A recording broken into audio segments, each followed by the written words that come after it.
Okay, welcome back. This is Good Morning Kenya. Thank you for staying with us.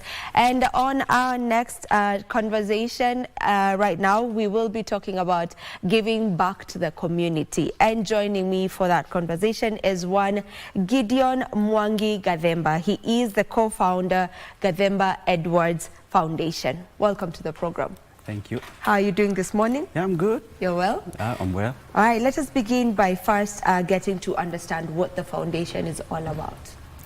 GIMB Foundation is a foundation that myself and my co-founder, Miles Edward from Scotland, we started way back in the year 2014 with objective of supporting less privilege in the society, that is mainly in education. Myself, professionally, I'm an athlete, and I met him as I attended one of the ceremony in his home city, Aberdeen. That is Aberdeen Sport Village. And from that day, we became good friends. And later, he visited me in Kenya. Lucky enough, we chanced to visit one of home that support less privileged children in Karatina. And that is where the idea of starting this organization or charitable organization started with 22 children. Okay. What was the reason behind starting it? Like what prompted you to get to start it now and have it based on that, like it is educational, you are supporting, you know, children go through their education? Myself, I was born in a family of 7, and the way I was brought up, it was not well up. Going to school, used to walk for about 6 kilometers in the morning and then in the evening. And many other times that I was sent home because of lack of school fees. So that really steamed me when I was in a position to start this foundation, or when I met this friend of mine, because of the challenges that I went through when I was young. I was feeling like if I get a chance to support, I can just give back to the community. And that is what was pushing me and still pushing me until now. Yeah. You mentioned you have 22 children that you're supporting, or the number has gone up since then? Yeah, we started with 22. We got more people supporting. Now as we talk, we have over 600. Wow. And we are limited by resources. If we get more money, we can reach more. And we have more programs that go hand in hand with education. You know, for a child to achieve his or her dream, there are things that have to go hand in hand. They have to feed, they have to have good clothes, nice houses. We have all these programs, and even supporting them psychologically. That is we do counseling to make sure that they do it well. If there is any challenge, we counsel them, we show them the way. Yeah. What would you say are some of the pressing needs in the community right now? The most pressing thing right now, as far as children are concerned, is school fees. Right now, being back to school day, you go to my office, there are so many people requesting for support. So the most challenging thing right now is school fees, because okay, the government is doing nice things, supporting, but it is not enough. We need people to support more, or to support whatever government is doing. So if we can have more people having this kind of idea, the world would be a better place for us. A better place to be in. Yeah. How do we go about making a lasting impact? You know, impact that is not just temporary. The moment we educate a child, we change the whole world. Like now, I thank God so much because we started with 22, and some of them have graduated and they are working. We have produced doctors, we have produced technicians, people who are now building our country, who are able to rely on themselves. So if you educate one child, then you change the whole world for the better. Yeah. And also, you know, with giving back to the community, it's not for everyone, I would say. You know, not everyone can take that mantle upon themselves and say that, you know, I want to start something that will be able to give back to maybe the community that raised me or the community that is around me. What would you say drives you? Say again? What drives you to keep doing this? Giving is something that is in person.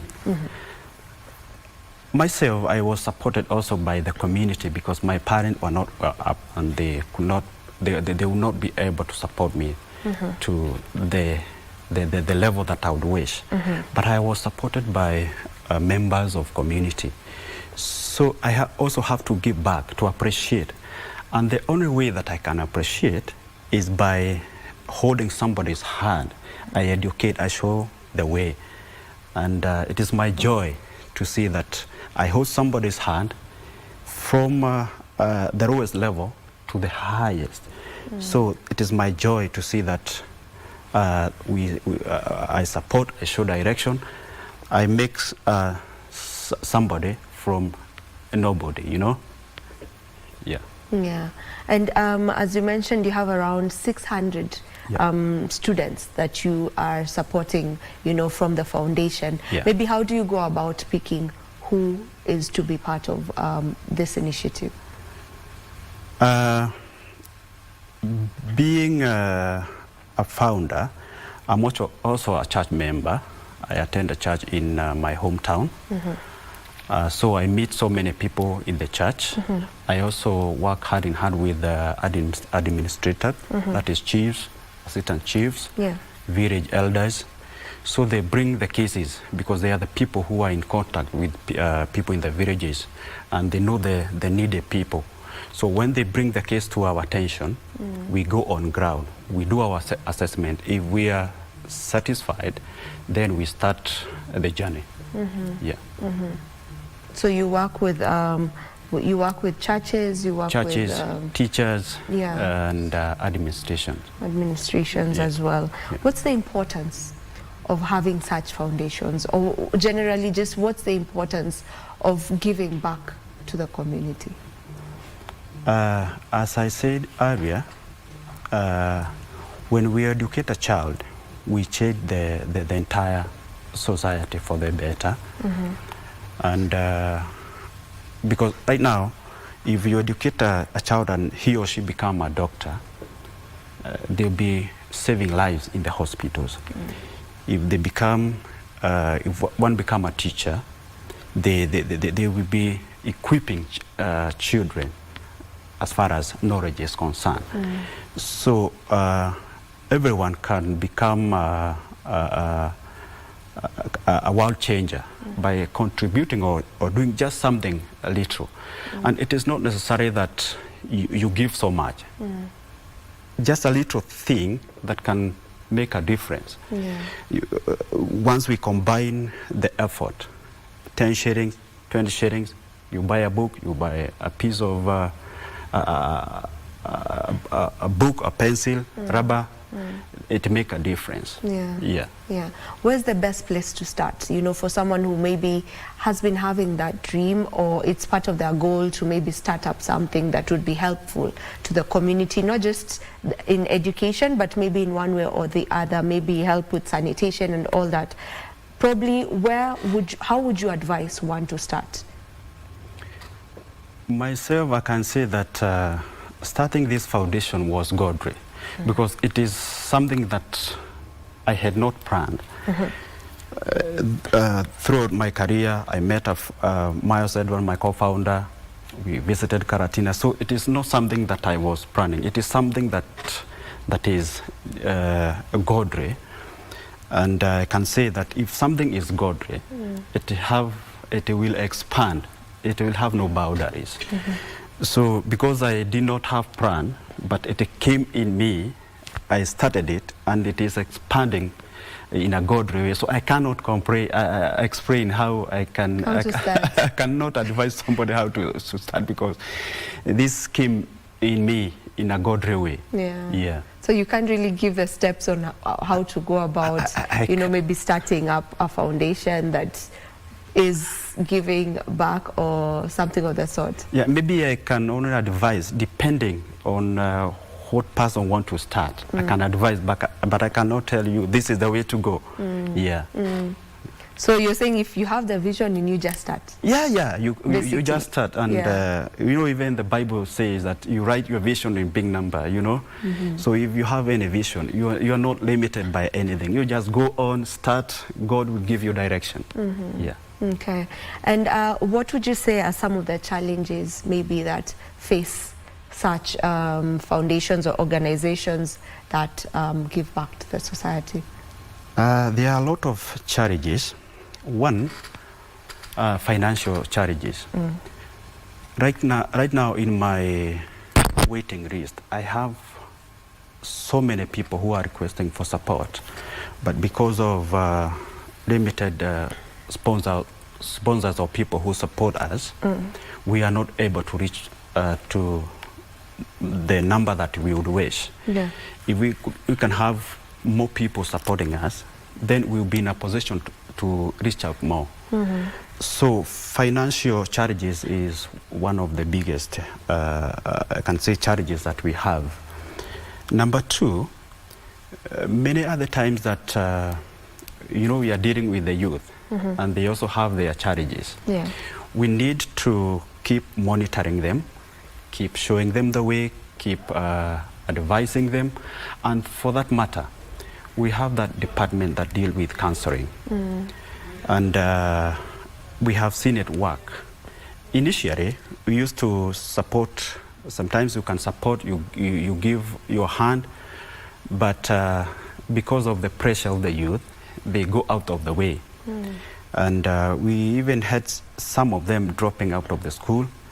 And it's a challenge to the youth, we understand. So there are things that we have done, we have come together and we have advised and we have seen it work. Number three, we also have parents who don't understand that we are there to support or we are supporting them. They think that it is their right, or they think because we have donors from abroad, we have a lot of money, we can support them with everything that they need, forgetting that we are there to support them. We are there to support their kids in education, and we are getting support from people. So they end up forgetting. So they relax. That is as far as their responsibilities are concerned. So they leave everything to us, and that have been a big challenge, I can say, among the challenges that we have. Yeah, and how do you deal with such challenges now? As I mentioned, we have that department that do counseling from parent, from also the beneficiaries themselves, that is the children. And we thank God so much because we have people who have been volunteering, professional counselors. They come, they say, we are going to offer 3 hours in a day, that is in a week. And in case you have any case that would need our attention, please let us know. We are going to offer ourselves. And that is how we have been tackling the issue. Yeah. And maybe what more should be done in order to support such initiatives, and maybe who would you call upon to come on board? As I mentioned earlier, we have a lot of programs that would need support so that this vision grow or expand further. We have people who don't have a place that they can call home. And for that matter, we came up with the ideas of building villages or a place that they can call home. And we have managed to build, to buy our own plot. One is in A10, Elgeyo Marakwet. The other one is in Nyeri County. The other one, the latest one, is in Kirinyaga. So we have been building houses for the families that don't have a place that they can call home. And we have brought smile in their faces. Because imagine you don't have money to pay rent, you don't have a place to call home, you are worried where you will go tomorrow, and you have kids. So we have managed to build several villages. So and to build a house, you need iron sheet, you need cement, you need all these stuffs. So in case we have anyone who would, or anyone who can be in a position to build a house, we don't build houses that cost a lot of money. We build and we equip the houses with furnitures and all that. So somebody may ask how they can chip in. If they have, anyone would have iron sheet, a kilogram of nails, a bag of cement, things like that, solar panels, because for the areas that we have the villages, the easiest or the cheapest way to manage, we do solar panels to light the houses. So there are many ways that people can chip in. Do you feel like we have enough of such initiatives around? For yours, you're dealing with around 600 children. I'm sure there are many, many more who need that kind of help. From your perspective, and since you deal with the community, do you feel we have enough of such initiatives? It is not enough. I can say, for sure I can say it is not enough. If we could have more people coming up with these kind of ideas, we will make the world a better place, as I said in the beginning. So it is not enough, to be honest. We need people to come on board, because we know, or in the villages, we have seen people or children walking to school with barefooted. We have seen children going to school, they don't take breakfast.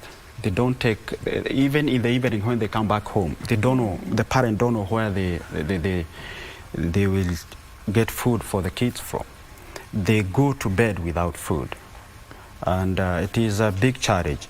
So if we have people who can volunteer, especially to public primary schools, that is why we have a lot of challenges. People come to school, they have not taken breakfast. They don't know where, or parents are not in a position to pay for the lunches if it's there. And it's challenging. Even uniforms, it's a big challenge. So we need people come in and support these kind of ideas. If you're there, you can support the school that you think is going a lot of challenges. You can feed a child or two, and then God will bless you. Imagine a young kid, 8, 10 years, going to school without breakfast, and there is somebody somewhere in his or her store. There's a lot of food. We need to be to have that big heart.